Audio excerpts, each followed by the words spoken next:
হমোনিমস of the day advance লেভেলে দুটি word নিয়ে আলোচনা করব। নাম্বার 1 হলো স্যাংশন। স্যাংশনের দুটো মিনিং। নাম্বার 1 মিনিং হলো অফিসিয়াল পারমিশন বা অ্যাপ্রুভাল, অর্থাৎ সরকার অনুমতি। এক্সাম্পল দেখে নিই, the government gave sanction to the new project. সরকার নতুন প্রকল্পে অনুমোদন দিল। মিনিং 2 হচ্ছে পানিশমেন্ট বা পেনাল্টি, সম্পূর্ণ আলাদা, মানে শাস্তি দেওয়া। The country faced sanctions for violating rules. নিয়ম ভাঙার জন্য দেশটি শাস্তির মুখে পড়ে। তাহলে কি স্যাংশনে আমরা কটা মানে পেলাম? দুটো পেলাম। একটা হলো অফিসিয়াল পারমিশন আর 2 নম্বর হলো পানিশমেন্ট। মনে থাকবে নিশ্চয়ই। Word 2 oversight.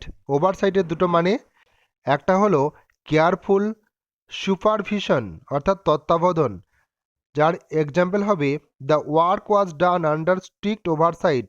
কঠোর তত্ত্বাবধানে কাজটি করা হয়েছিল। Meaning 2 a mistake caused by inattention. অবহেলাজনিত ভুল, অর্থাৎ অবহেলা করার জন্য যে ভুল হয়ে যাওয়া তাকে আমরা ওভারসাইট বলতে পারি।